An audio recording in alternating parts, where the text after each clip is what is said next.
What is colour used for in advertising, and why is it used? Today, I'll be discussing these things and much more.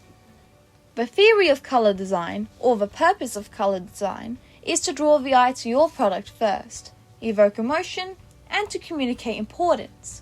Having your product look intriguing and communicating its importance will make it much more likely that customers will buy, use, or remember your product.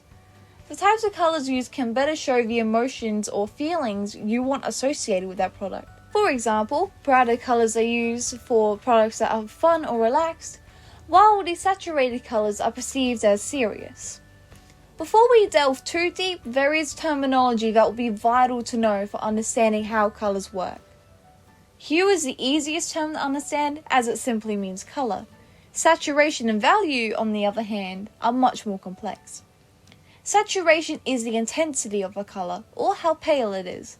Pastel colours are a good example of this, as by nature they are paler than vibrant colours.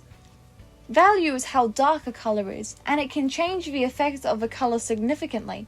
A darker yellow is more likely to make some customers anxious, while brighter yellows are calming and happy. Playing with the saturation and values of colours allows for a more intriguing palette to work with, so don't hesitate to mess with them. There are guidelines to how colour is used, giving beginners and experts an easy way to start their colour choices. One type of guide is the monochromatic colour scheme, which is a variation of one colour using saturation and value. Another type of guide is the analogous colour scheme, which is the colours next to each other on the colour wheel. They work well together as they are harmonious together, as they have similar tones. Complementary colours are colours that are directly across from each other, like red and green. Split complementary uses the colours either side of one complementary colour. This allows for stark difference while giving more colours to use. Triadic and tetradic colour schemes are equally spaced, or form a rectangle. All of these work best when one is dominant and the others are used as accents with neutrals like black, grey and white for balance. It is also recommended that you steer clear of colours that vibrate on each other.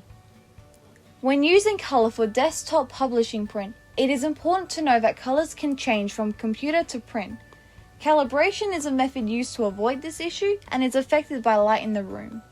Colour also changes by lighting when printed and the type of paper. Other issues is the colour availability, which changes between devices.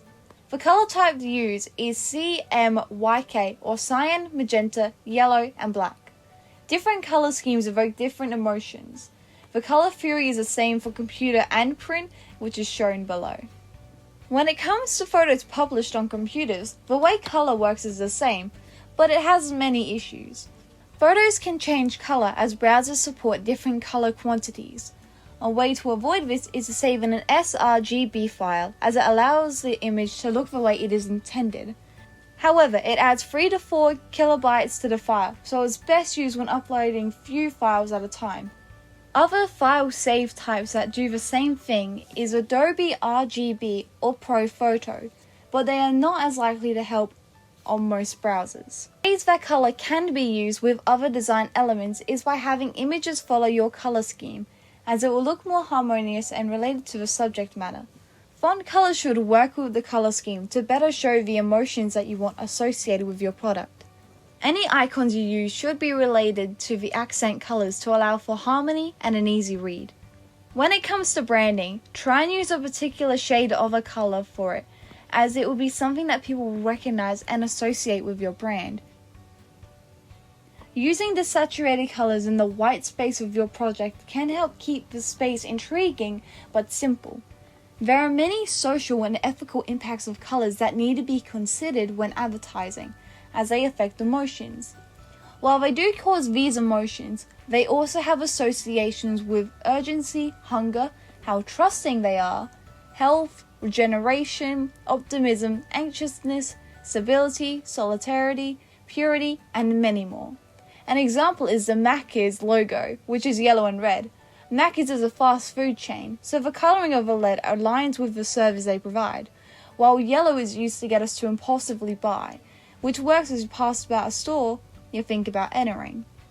This colour scheme is also used when there are specials, as red also represents urgency. Also when advertising, Remember that large sections of the populace are either red-green blind or blue-yellow blind, so avoid using these colours together so the different tones are visible for all the populace. When it comes to ethics or moral principles, it is important that colour is used carefully and honestly, as people make judgments quickly based from colour. Colour can mislead us if the colours do not represent the message or sustainability of the brand. A good example is the British Petroleum. British Petroleum uses a green flower as part of its logo, when it has not been the best of caring for its environment, such as oil spills and toxic waste not being cleared up as effectively. Another way to break ethics is using colour to aim at certain genders, called gender marketing. It goes by the logic of pink and round for girls and blue and sharp for boys. While it makes the product feel made for that gender, the other gender is subliminally told that they cannot use that product. Well, there it is, advertisers, brand makers, and website designers. Now you know all about colour and how to use it effectively in design.